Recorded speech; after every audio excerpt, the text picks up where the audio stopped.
Good morning good morning আমার YouTube সব প্রত্যেকটা ফ্যামিলিকে গুড মর্নিং। কেমন আছো তোমরা সবাই? আজকে আমার এই ব্লগটা আমি স্টার্ট করলাম আমার পুজোর থেকে। ভাবলাম অন্য সময় তো পাকঘর থেকে না হলে আমার রুম থেকে অন্য কাজের থেকে বা অন্য কিছু থেকে স্টার্ট করি, তো ভাবলাম আজকে পুজোর থেকে স্টার্ট করি। তো দেখি পুজোর থেকে স্টার্ট করার পরে কী হোক। তো আজকে আমি সকাল সকাল উঠে পুজো দিয়ে দিয়েছি। এমনি সময় জলদি পুজো দেওয়া হয়, কিন্তু আজকে একটু বেশি জলদি পুজো দেওয়া হয়েছে, কার বাড়িতে কাজ ছিল তাই জন্য। তো আমি অনুকূল ঠাকুরের দীক্ষা নিয়েছি। আমি আমার গুরু ভাই অনুকূল ঠাকুর। তো আমার ফ্যামিলি, ইউটিউব ফ্যামিলির মধ্যে যারা যারা আমার ফ্রেন্ড লিস্টে আছো, মানে ফলোয়ার্স, মানে সাবস্ক্রাইবার আছো, তারা যদি কেউ অনুকূল ঠাকুরের দীক্ষা নিয়ে থাকো তো তাদেরকে জয় গুরু।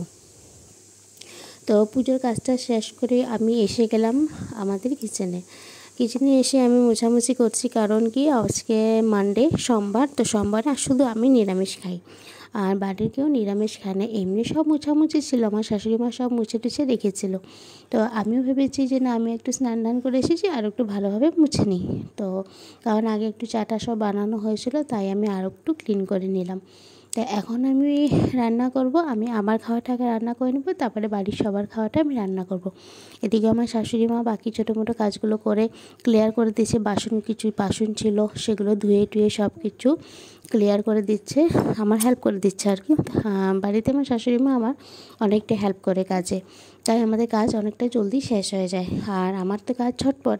যদি আমি আরও সকালে উঠতে পারি তাহলে তো আমার সকাল 8টায় দুপুর অবধি রান্নাও শেষ হয়ে যাবে, কিন্তু এতটা সকালে রোজ উঠি না, কারণ রাত্রে ঘুম হয় না। আমার মনে রাত্রে একটু মানে জাগা ঘুম করে, তার জন্য রাত্রে ঘুমটা পুরো হয় না। আর বিকেলেও ওরকম ঘুমাতে পারি না, তার জন্য বেশি সকাল উঠতে পারি না।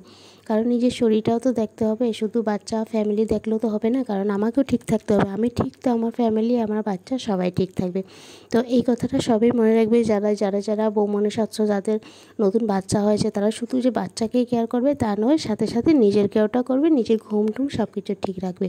তো যাই হোক, এখন আমার সব রান্না মোটামুটি আমি স্টার্ট করে দিয়েছি।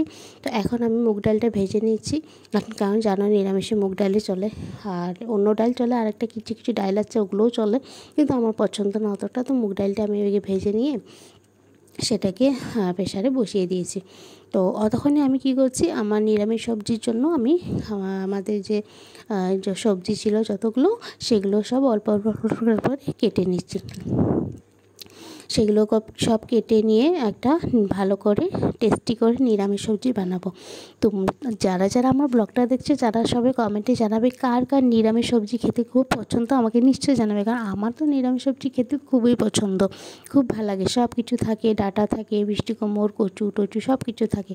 তো এখন আমি ডালের জন্য ফোড়ন দিয়ে দিয়েছি, জালটাও সোমবার দিয়ে দেবো। তো তার মধ্যে বাবা নিয়ে এসেছিলো মাছের পাতুরি করবে, কারণ আমার ননদের জামা এসেছে, তো তারা পাতুরি খাবে। তো ওই জন্য ছোটো মাছ খাবে বলেছে, তো পাতুরির জন্য সেটা শাশুড়ি মা কেটে দিচ্ছে। এদিকে আমি নিরামিষ সবজির জন্য সব রেডি করে নিয়েছি, সেটা আগে রেঁধে নেব নিরামিষ সবজিটা, তারপর আমি মাছটা বানাবো। তো যাই হোক, আমি নিরামিষ সবজি সব রান্না করে সব রেখে দিয়েছি, সেটা আর আমি ব্লগে ছাড়লাম না।